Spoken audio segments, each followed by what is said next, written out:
Diego Armando Maradona has passed away at the age of 60. This polo shirt is the closest thing I could get to the sky blue of Argentina, and a fellow honorary Argentina fan, Mac, has joined me. Mac, it is a sad, sad day for football, and Maradona was so much more than a footballer, and we'll get into that. But what do you remember of him? To be honest with you, he was my idol growing up, even though I've heard about Pele, but Maradona was because of the hand of God. I mean, even people that have played football with me used to call me, I used to hog onto the ball quite a lot, trying to dribble past us.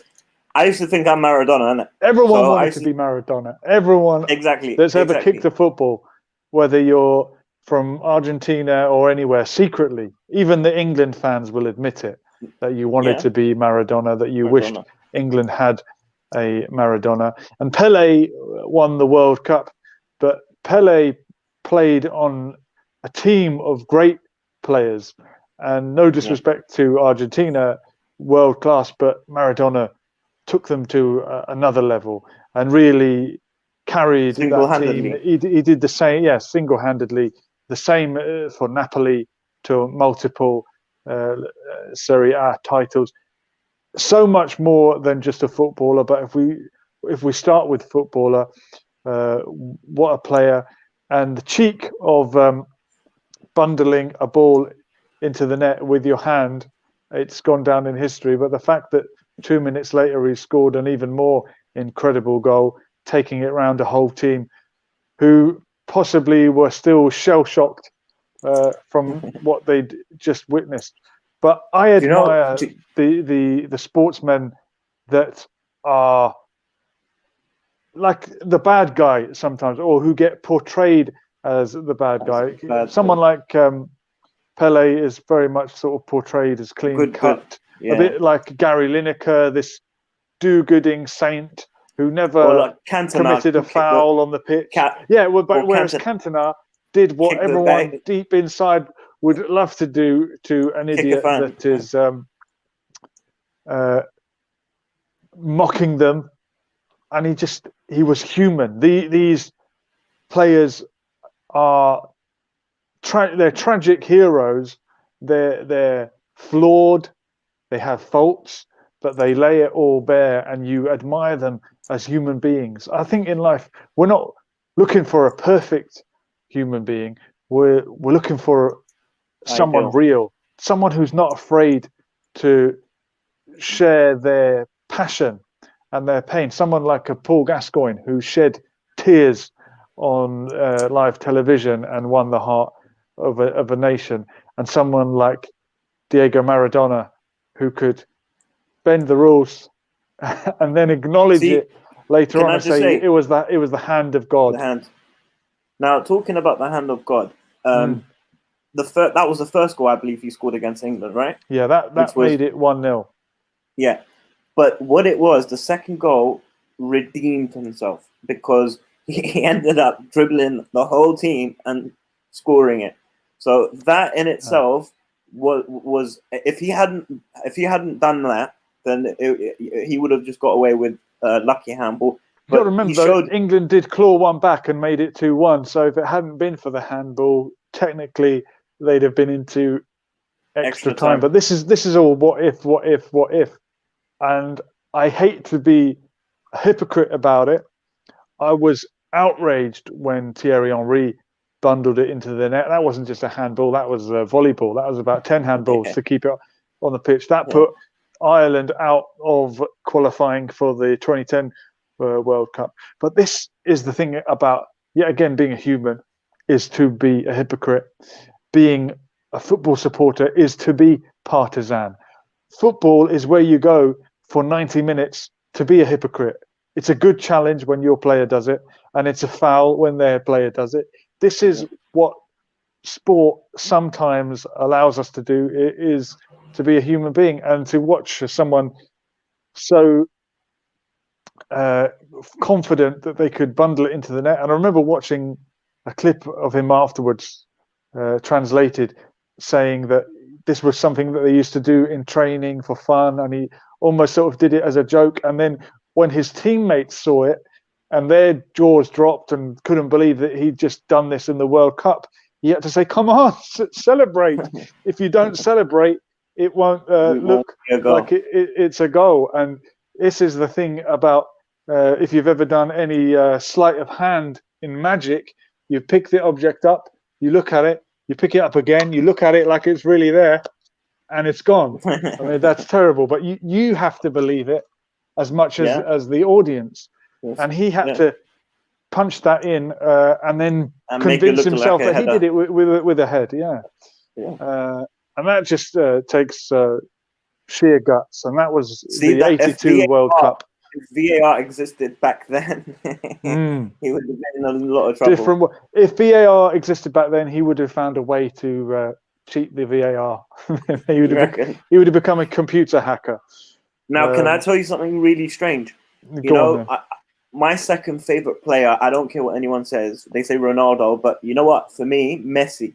Again, an Argentinian. And the reason why, if you YouTube The Hand of God, Messi vs Maradona, and you can see not only he scored, hi guys, by the way, not only he scored the same with a hand, but he also did exactly the same dribble from the halfway line, and he scored exactly the same goal as Maradona.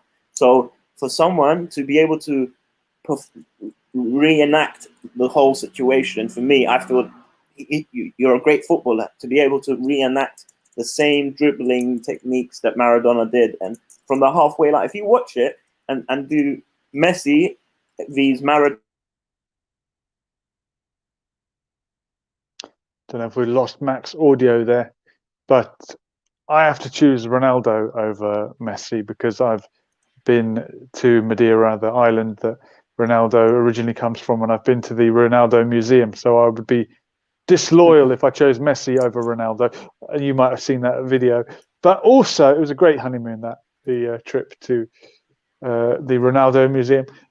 Also, and this is what I bring back, sport is about being a human being. Messi is a bit of a robot, a bit of one of these sort of athletes that isn't really a human being, whereas Ronaldo, there's countless clips of him picking up little boys, not like that, and being a human being and giving to charity and being this idol, and it's the kind of person that comes down to the child's level to sign the autograph, and I'm not saying that this is what Messi does and said, "Oh, leave me alone," but I believe Messi didn't show up to receive his award when he lost the World Cup final. You've got to be a human being about it, haven't you? And some athletes have it, some athletes don't, and I think Maradona had it in buckets. Owen Keeling saying big Maradona following in Bangladesh. Yeah, there's a big Maradona following everywhere, especially in these poor countries, especially in third world countries where people see somebody else who came from the slums like him and made it. Similar to Ronaldo came from very humble beginnings. And also, and this is something about football as a sport, I think there's somewhere for every body type on the pitch. And he was a small, short-limbed, stocky guy. Even at his peak, he wasn't always in great shape. But he was quick. He could move. He was agile. He had the agility. He could take it around these huge defenders that were trying to take his legs out. And in those days, the tackles went in from behind. Yeah, that's it.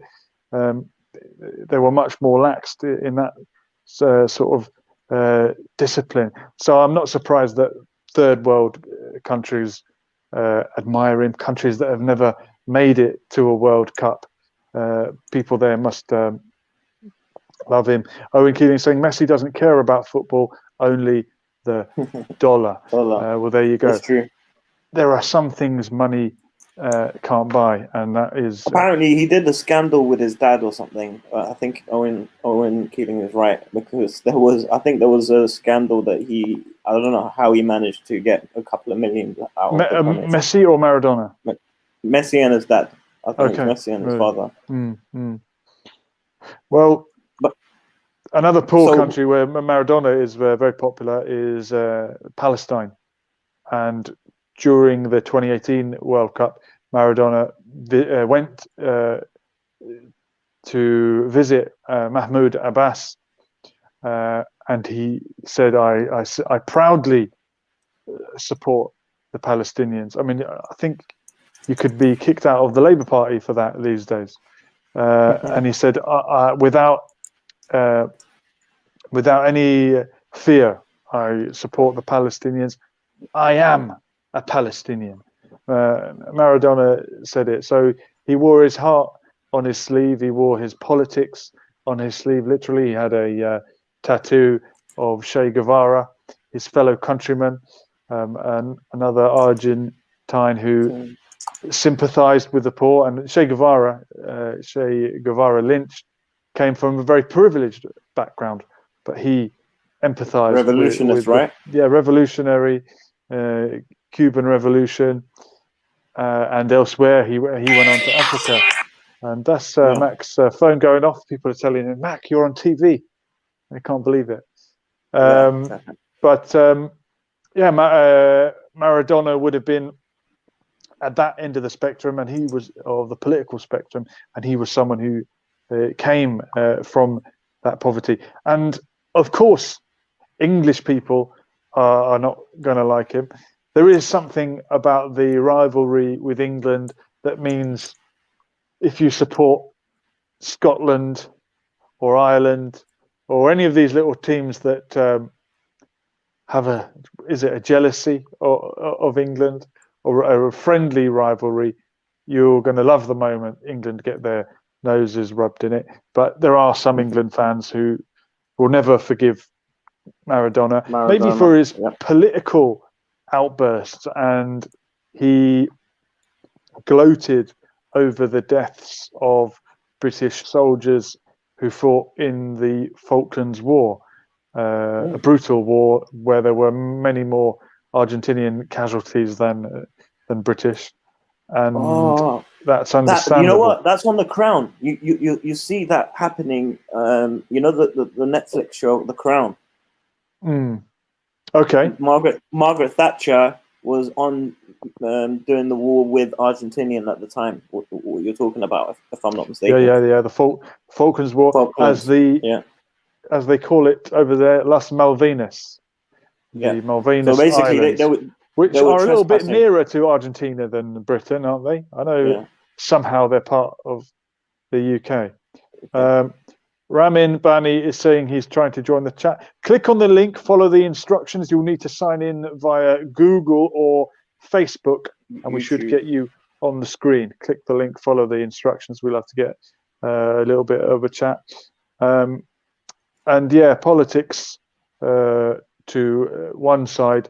He was also very famously a very tragic addict, and close attention to this channel because we'll be talking about addiction on Friday. Okay, thanks, Mac. And Google's always listening, isn't it? That's all right. Always. Cocaine addiction, and I think there is something about the great athlete and that personality type that can become addicted to training. If you want to excel at something, if you want to become the best in the world, I've competed in a world championships, but I have never been the best in the world at anything. MMA, right? Well, it was K1 that time. Broken nose. But to become the best at anything, you have to become addicted to the training and the preparation and the learning for it. And I'm sure that it's the endorphin release, isn't it? You get that's what excites you. Once you start doing it, you get the endorphin. Is it endorphin release? Yeah, I believe so. Yeah, so the same as with Coke. These great sportsmen that get addicted to substances, their first love will be their football or their boxing or whatever the sport is. Usually. And another great tragic hero and addict, George Best, whose career was a few years prior to Diego Maradona. It's the anniversary of his passing today also. George Best and was Diego he alcoholic, Maradona. right? He was, yeah. Died on the same day, which is a remarkable coincidence. I know you don't believe there are any coincidences, Matt, but it is what it is. At the age of 60 years old. Yeah. I mean, numbers do mean something. I mean, but then again, I don't know. It's the 25th of November. I mean, I guess there's no relevance. But, yeah, it is weird that he's passed away. I looked into it. It was, I don't know if it's because of the clot that was stuck in his head. And he ended up going to hospital. And then I think he passed away by a heart attack, right? He sadly did succumb to a heart attack. And I'm sure that years of substance abuse will have taken its toll on the body. And he ballooned in weight and went up and down, and he got himself back into shape. But with these personality types, there is always the risk of a relapse, and people that will recover from addiction will tell you that I'm always an addict, but I'm a recovering addict. And perhaps the long-term substance abuse took its toll. I mean, 60 is no age these days. And for a guy that became so legendary in his own time, in his own life, to pass away at a relatively young age, I mean, I just hope that he's remembered forever as a truly great player and a great man that he was. And my earliest memory of him is one of these characters that you discover more about him later in life, and what you knew in your youth was just sort of the tip of the iceberg. And the first World Cup I can really remember is 1994 in USA, which was Maradona's final World Cup. I believe he competed in 82, 86, 90. He scored 94. A goal as well, isn't it? He scored a goal and he went running up to the camera. And he was high as a kite. And the next day, everyone was talking about it. It was the chat in the playground. Oh my God, did you see Maradona? He was on drugs. I didn't understand really what drugs were at the time, and I assumed that he was on steroids and that he'd taken steroids to play football better, but he was actually just high on recreational drugs, and it was affecting his behavior. But that was him at the end of his career. And similar to, for example, Mike Tyson, another similar personality type. Mike Tyson, who is competing at the weekend. We will be giving full post-fight analysis here on this channel. Look out for that. Roy Jones Jr. against Mike Tyson in some kind of strange match where they're not allowed to hit each other or something. But we'll talk about that at the weekend. But yeah, these great athletes that carry on too long and that peak early. Some footballers can carry on right into the late 30s, but often I think it's defenders and goalkeepers. But the forwards, the strikers that need the speed, their career might be on the way out, 29, 30, 31. And, Giggs was playing for a long time. Yeah, Ryan Giggs, a midfielder, went on well into his 30s. It does happen. But these are the exceptions. But to see Maradona at the end of his career and compare him to the early days, no comparison. Similar with George Best, who I think his playing career was really finished by his late 20s. He didn't even get much further than that. And George Best has to be the greatest player ever never to play in a World Cup finals, I think. Yeah, he's unlucky. And that's unfortunate. I think if the island of Ireland played as a whole, that country might have had a greater chance of qualifying and competing in more international tournaments, but it didn't happen. And George Best was a great a proponent of that, by the way. I hope his dream comes true one day. But someone like Maradona, from a greater footballing nation, it would be expected that you would qualify for the World Cup. He competed in '82. He won it in '86 with the hand of God.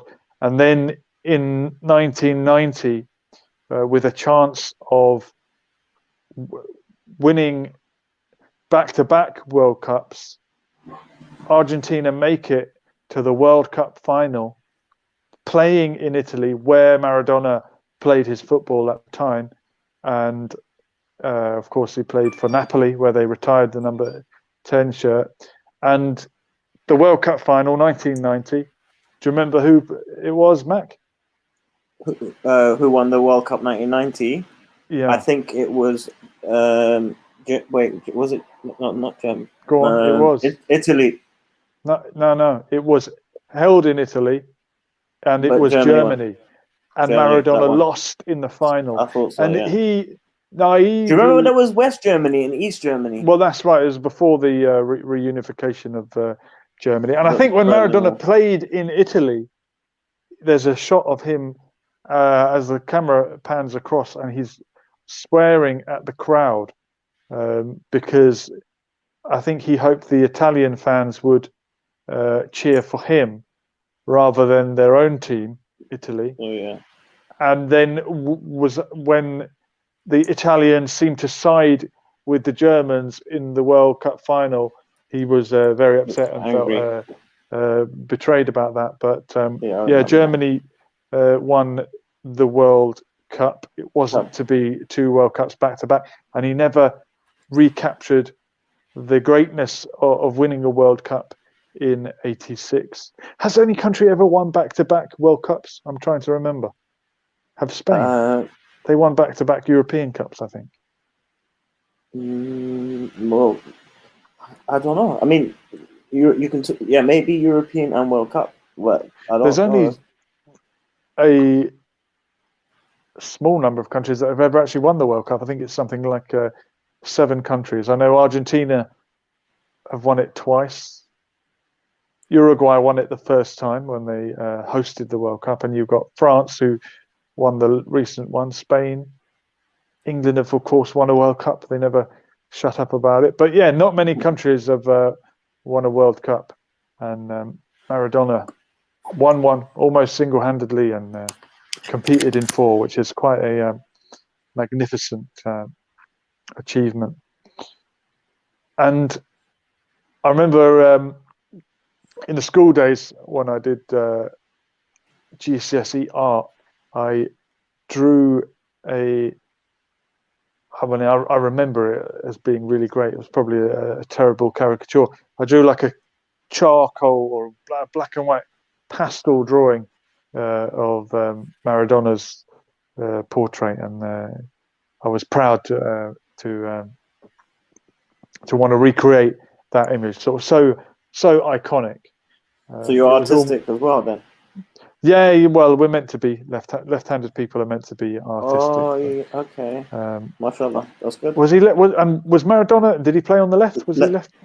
I think he was double. He was he ambi? He's both footed. Yeah, ambidextrous. That's the word. Ambidextrous. Yeah. Ramin Bani is informing us that Italy and Germany, they won World Cups back to back. What year? What year? What year was that? A little bit of trivia. What year did Italy? Yeah, give us what year it was back to back, and then what year Germany back to back. But yeah, that's quite interesting. But it depends again. Was it West Germany? Because when did it? It was after the Berlin War, wasn't it? Yeah, after the war. During the war, Germany was split east and west, and the Eastern Bloc being under the not under the Soviet Union, but allied to the Soviet Union, which presumably Diego Maradona would have been sympathetic towards. And he did spend a lot of time in Cuba. I believe he was friends with Fidel Castro.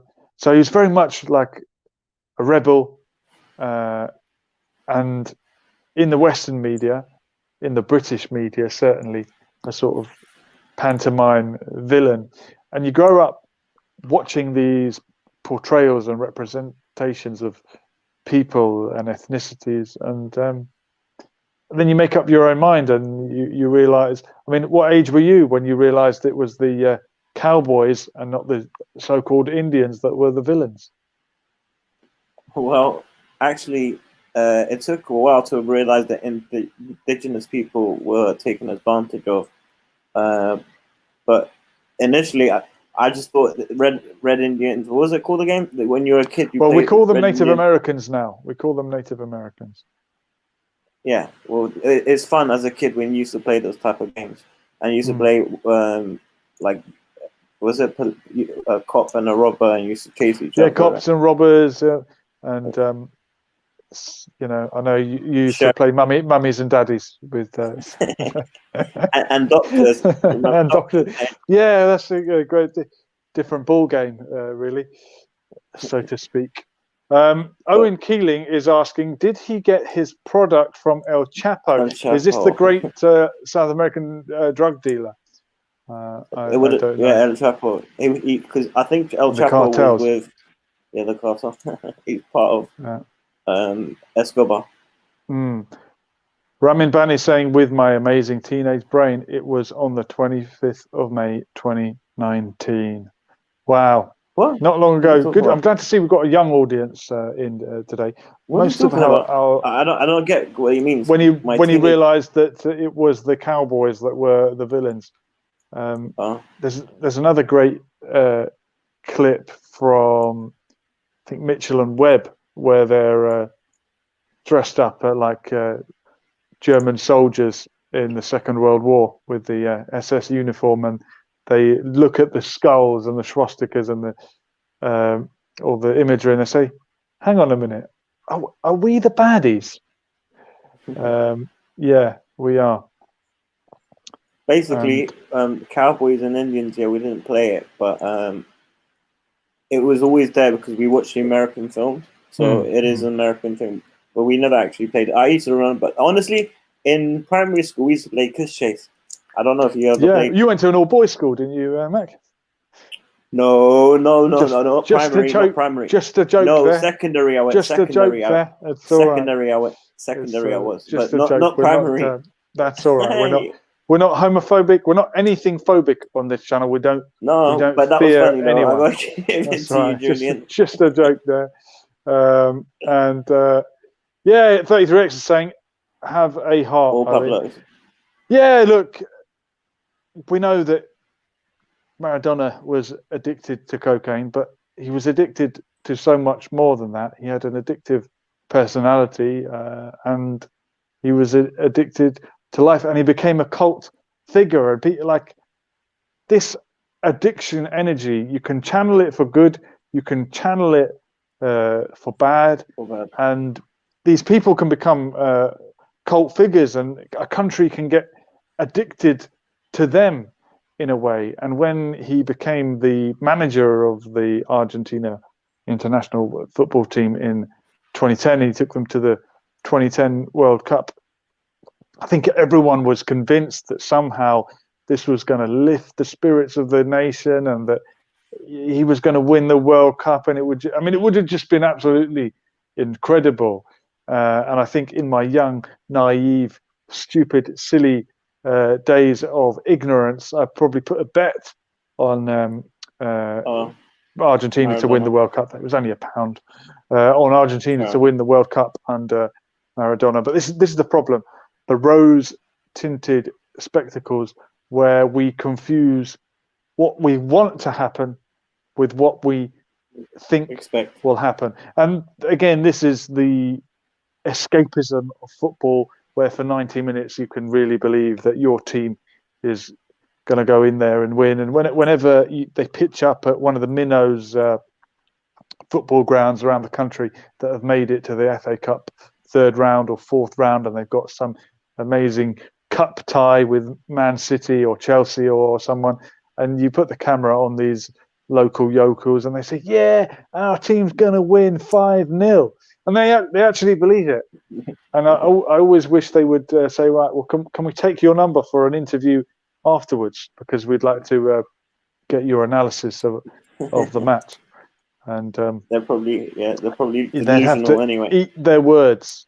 Yeah, but belief goes a long way, and you can be delusional. I think Conor McGregor is quite delusional at times, but how far did that confidence bring him? If you believe that you are invincible, if you believe you're as strong as Superman, it might make far. you might get as far as Batman. No, but obviously you try till it kills you, won't it? That's right. HK Stocks is begrudgingly admitting he may have cheated against England, but he was the best player in that World Cup by far. Yeah, absolutely. But how do you think this is going to affect the world now? Obviously, for Maradona's loved ones and his family, and for the country, Argentina at large, it will be a time of mourning. It's early days. It's only broken a few hours ago, but we all remember when Michael Jackson passed away, for example, and the shockwaves that rippled throughout the world. How will this affect the collective memory? Will it cement his legacy even more? They say only the good die young. I maintain that 60 years old is no age these quite days. Young still.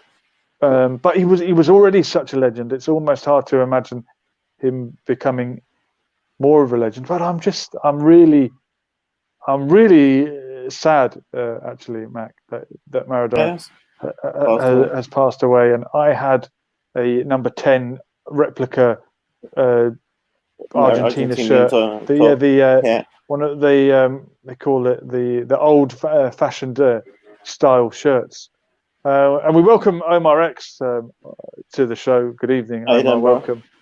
So long, bro. I know you're a football hooligan, but did you admire Maradona? Yeah, I mean, I admired Maradona very much. Going back to one of your viewers just stated, I don't think he cheated against England with the hand of God. You read the rules lately? It's called football. Yes, it's called football, but the ball fell on his head and it barely touched his hand. It's not his fault, though. You know, if the ball falls onto his hand. You don't mind me telling the people that you have origins in the third world. You just want to see England, the big, bad bully of the world, get taken down a peg or two, right? That's why you've got rose-tinted spectacles. If Gary Lineker had handballed it into the net against Argentina, you'd have been saying, that capitalist pig, cheater, look what he's doing to this poor little country on the other side of the world. Yeah.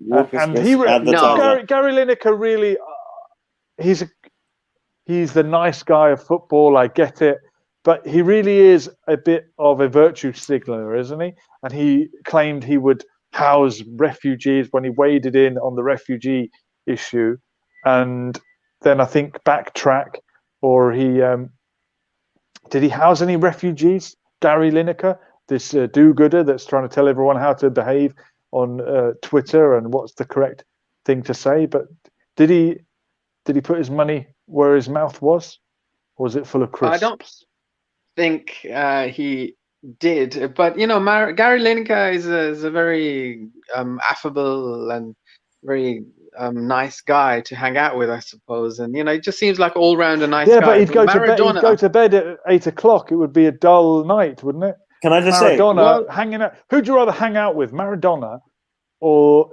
Gary Lineker? Can I just say, Gary Lineker, even though he was a good goal scorer, he weren't really what it was. He just happened to be at the right place at the right time. He's one of them players. A goal hanging. Yeah, he's a primary school goal hanger. Standard goal hanger. He did win a golden boot, didn't he? 1990, did he win the golden boot? Yeah, I think it was Lineker. Yeah, Lineker, that is. Yeah, Maradona in the in the previous But World I Cup. think it's an unfair comparison. Maradona was just someone on a different level. He was on a even beyond Beckham's level, I think, known all over the world, and he just had something that, he just had that thing where very few, like Muhammad Ali had something. Je ne sais quoi. As they say in France. Wherever Muhammad Ali went, he was honored by all the presidents and just anywhere, around the globe. And I think Maradona had some of that. It waned in the last, I suppose, last few years of his life. But even they said Muhammad Ali, on his last trip to Ireland, he brought out crowds of thousands, and he just had something. Some people have that, and it's been 60 years since Muhammad Ali's time, and we just haven't had anyone really on that level. And I don't think we are ever going to have someone back on that level for some reason. Do you think these icons have the common touch? Is that what it is? Well, we don't know what they have, if it's the common touch or if it's something else. But the facts are, when Muhammad Ali fought George Foreman in Zaire, in Africa, in Kinshasa, in the Rumble in the Jungle, what was it that made the Africans really take him in and ignore George Foreman? Sorry, guys. Well, the main reason the black people, Africans of Zaire, loved him, although he never had any history in Zaire that we know of, he was loved all over the world. Muhammad Ali standing up for the black man, and even other people standing up, going into prison, losing millions, tens of millions of pounds, just to go to, just not to go to war. And in his movie, I Am the Greatest, when he goes in, there's a scene where he goes in to meet the sergeant, and the sergeant says, "Hey, you have to join up." And the sergeant explains, "Look, for you, you're not going to actually fight. We just want you to come as a celebrity." I think Elvis went there. He didn't actually fight. So he just had something, the man stood up for something. And, they're comparing him to Mayweather, Floyd Mayweather, and all this. And I think, Floyd Mayweather is just so behind Muhammad Ali. It's another unfair comparison when it comes down to it. And Maradona, it's sad that he's not around. But another thing that you should mention, which is being missed, is alcohol abuse. Footballers, we had the great George Best, another one gone like that. The booze needs to stop with footballers and drugs. But if it wasn't alcohol, it would be something else. Triple T, these guys have got addictive personalities. They're addicted to training. A lot of them are addicted to gambling as well. They need to channel it in the right way. Tyson Fury just written a very good book on self-help and overcoming addiction. He is now remedying his addiction by being addicted to the gym, and he trains every day. If it weren't for that, he'd be doing coke, he'd be drinking, eating, or whatever it is. So it's a human trait. It's stronger in some rather than others, and it seems the only way to conquer it is to channel it into productive things rather than destructive. I'm one of those victims. I'm one of those people that you just mentioned. What's your addiction? Toblerone, wasn't it? I'm sorry? Toblerone, wasn't that your addiction? Well, at times, and that's the only chocolate I just never liked. Oh, yeah, thank God for that. You picked the only one that I just didn't like. But apart from that, all of them, I'm one of those victims. Is it the shape you don't like? What is it? No, the taste. Okay, yeah. Perhaps the shape, I'm not sure. But I also have a addictive personality, so I need to be very careful with things I take. Even with tea now. Someone who was drinking like 10 or 15 cups of tea on a daily basis. So I weaned myself off that drug, that when you guys wake up and the first thing you need is caffeine, and before that it was cigarettes, and before that it was gambling. Caffeine. It's true. I'm addicted too. There you go, Dr. Pepper. And now we got. I'm not gonna deny. And people who smoke the shisha and they think it's not addictive. It is addictive. They have everything's addictive. Yeah. So point is, with people like me in my position who have that addictive personality, we can't take that chance. I took one puff off a shisha place, and I had to put that thing down immediately. I knew I was hooked for life if I took one more drag. I paid the guy, and I just walked straight out of that place. And but they make some nice shishas though. They actually make it in the coconut, and they put all the tobacco inside. It doesn't matter. They still put tobacco in there. And then instead of the water, sometimes they put milk, and it comes out creamy. The smoke, like they actually, some shisha places step up. Like they got some nice tasting shit. Sounds like you're an advocate and addicted to it, but it is an addictive thing. I think with the tobacco, if you put tobacco in there, it's going to be addictive sooner or later. So best is try to avoid that as much as you can. I mean, I don't know if it's just me, if it's just some of us who have the addictive personality. Personally, I had no idea until about, maybe 3 or 4 years ago. I thought, hey, hold on a second. Why am I getting hooked on all these things when everyone else can take them? So I don't know how we're going to know, but best thing is avoid booze as much as you can. I know if I was to drink just a tad, I'll be, drinking on a daily basis. I know if I take one little drag on a cigarette, I'll be back to normal, back to smoking 30, 40 cigarettes a day, or even drinking tea. So this is my mechanism, coping mechanism. I just don't try it in the first place. Somebody gives me cocaine, I just won't try it. Any other drug, I just won't have it. So I hope others would follow my method. Advice. What about the addiction to things that are free and they're not even food? I'm talking about internet addiction. Addiction to live streaming on YouTube every night, for example, or watching. I know a lot of people get addicted to watching my videos, and they want to watch all of them right to the end. And I try and tell them, look, just have your life and watch Lessons for Life. We need to find balance. I joke, of course, but there's a serious point.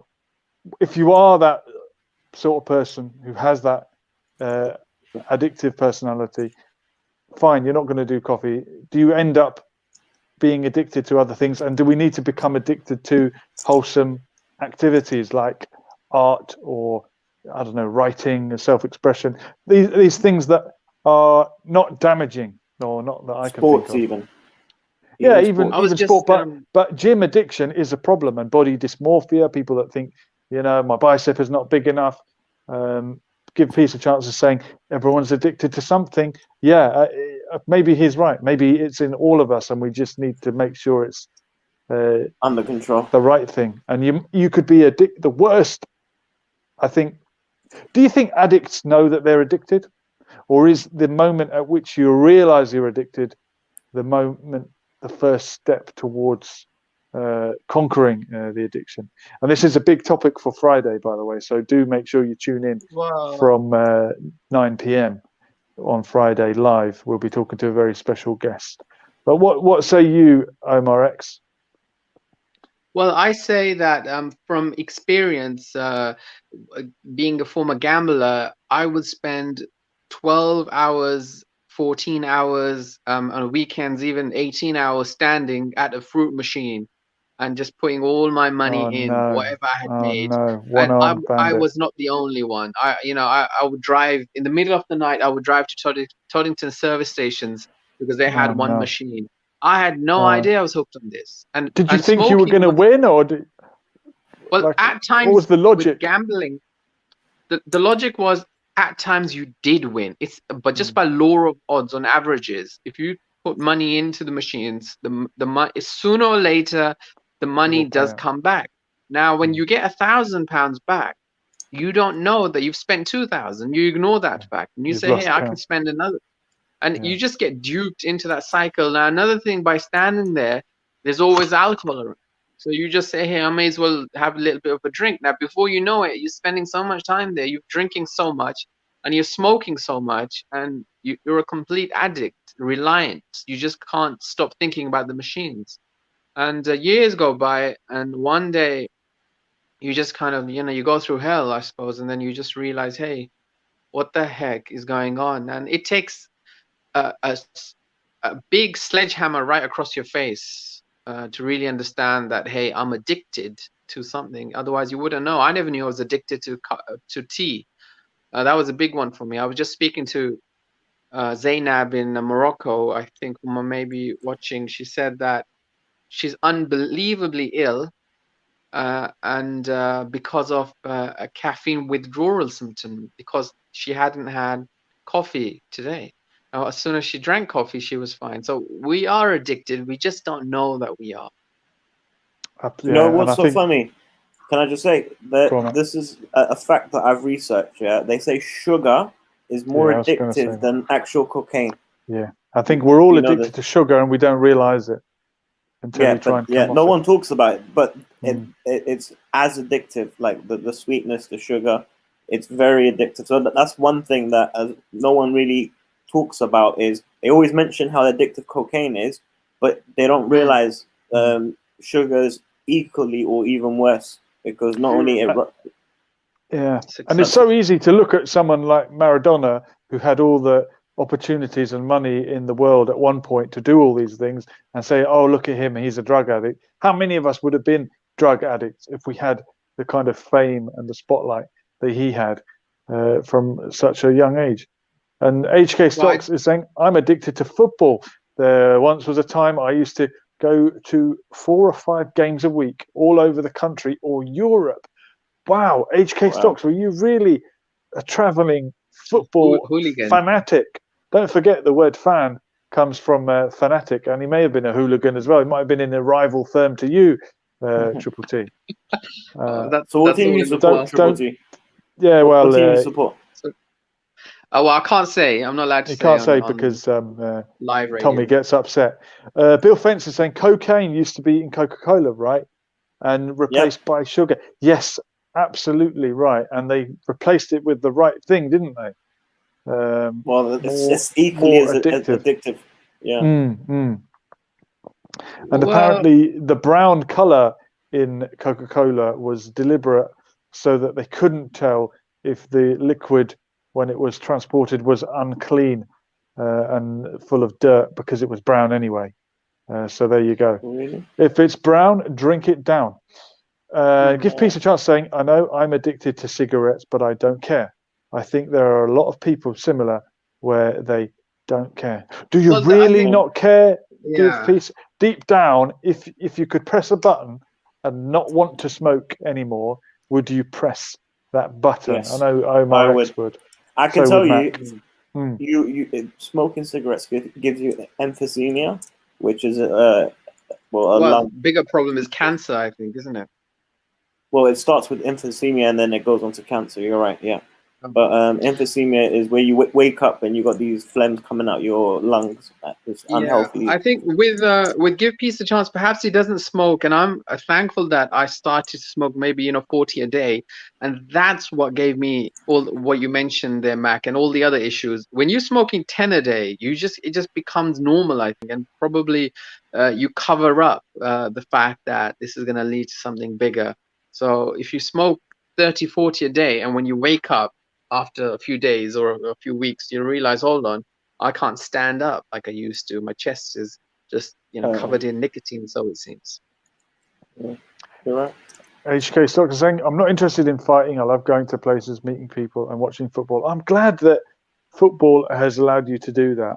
I've not been to many football matches over the years, but I've been to a few, and you've got your local small grounds where it's very sort of down to earth and you mix with local people. The higher up you go, I was at a Premier League game a few years back, Chelsea Football Club, and I enjoyed the experience much more than I thought I would. I'm not a hardcore football fan, but my dad hated Chelsea, so that was something I kind of was aware of and inherited from him. And he hated, I think, the racist hooligans that would have been at the club in the 70s and the 80s when he would have been attending some football matches. It didn't call it Premier League in those days. It was the Division 1. And one of the good things about I was going to say good things, but it's not a good thing. Anytime that I've been to a football match or any protest, I've been willing to fight and die then and there, especially in protests. But you're just that kind of guy, hardcore.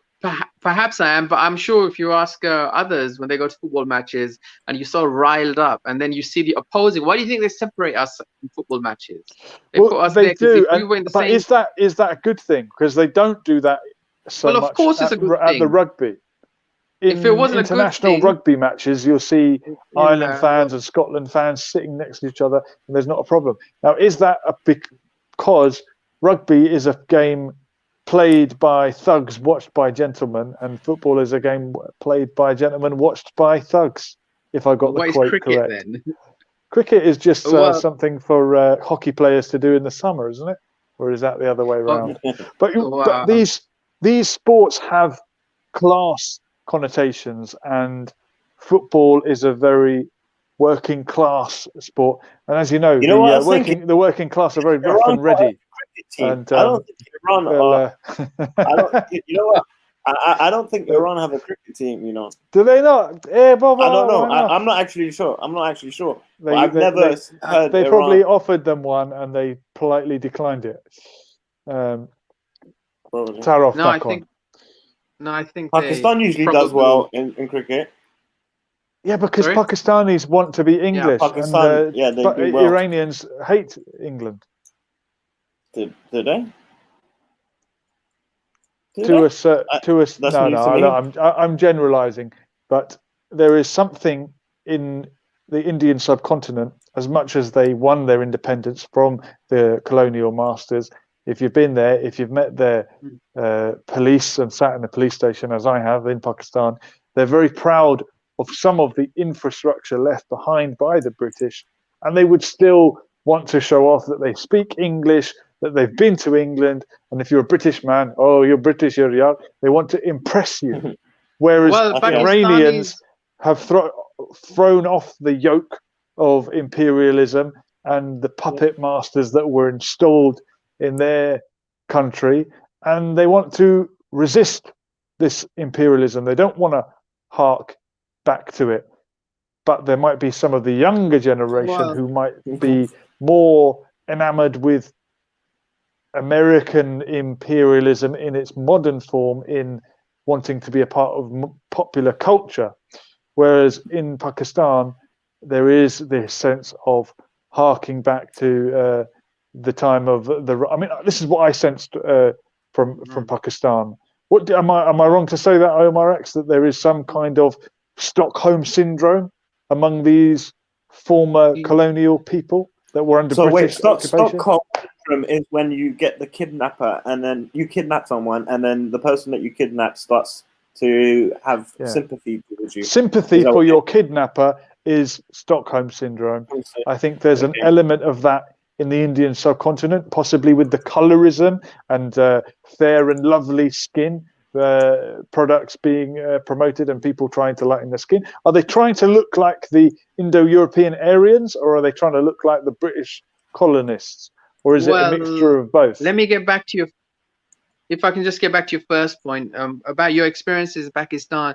If you go onto YouTube, watch Drew Binsky or whatever his name is, and all the others, you'll realize that Pakistan has, according to them also, that and another lady from New Zealand just stated that Pakistan's the greatest country she's ever been to, and she's been to like 125. And apart from so many others. other people on YouTube, you can say I that. love now, Pakistan. I love Pakistan.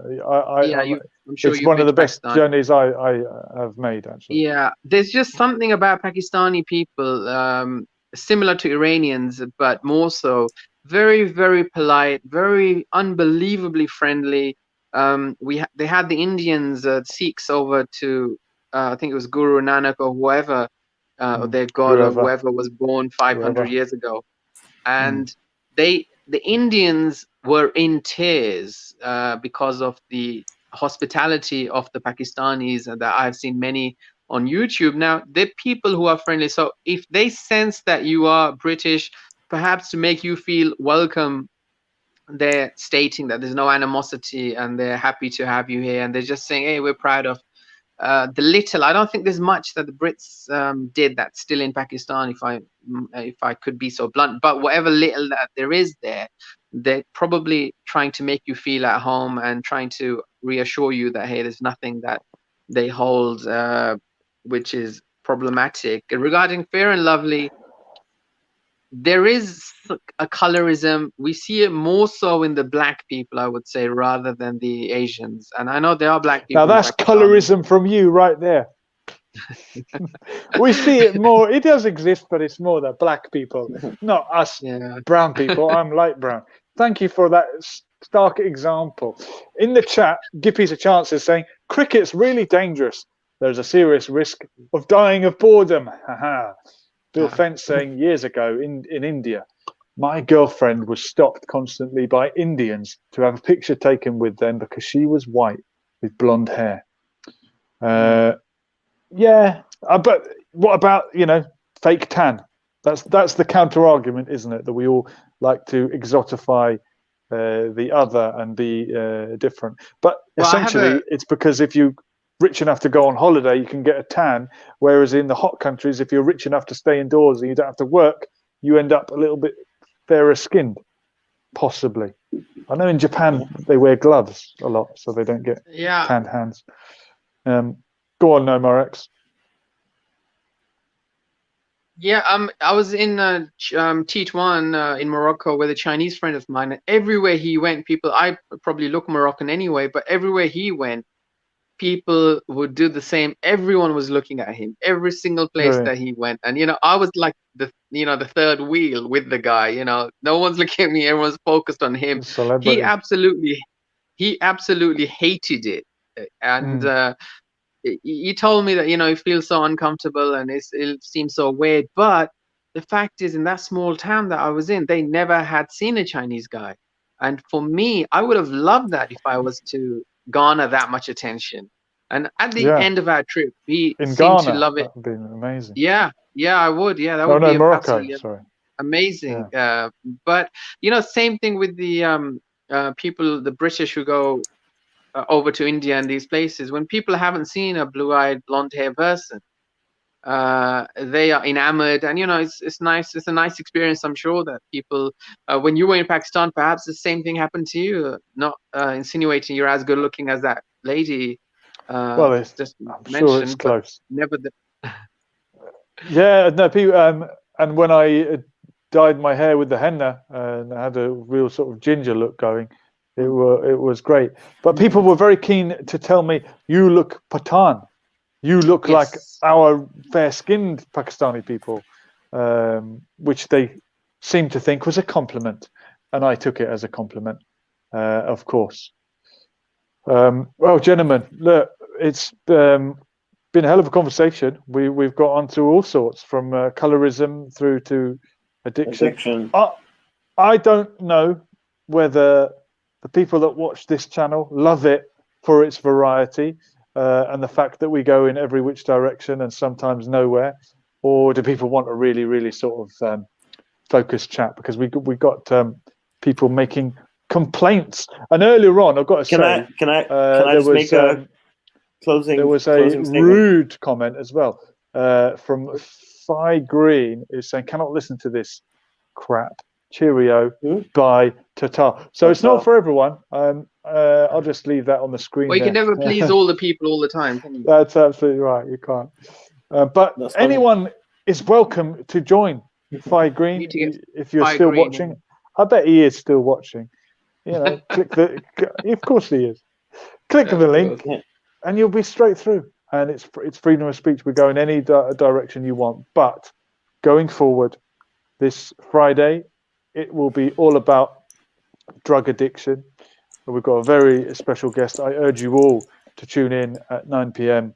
GMT this Friday, and we'll take it from there. Mac, if you want to show up, Omar X, if you want to be involved, you're welcome. Sure. This has been. Can I just say on? You've got 30 seconds, Mac. Latest news: apparently Meghan Markle had a miscarriage. She's been telling... that's a sad story. That is a sad story. Yeah, yeah. We could talk about that if we had someone with the right sensitivity and expertise to talk about it. But that is sad. Bill Fence is asking, where do we file our complaints? Just email. Email.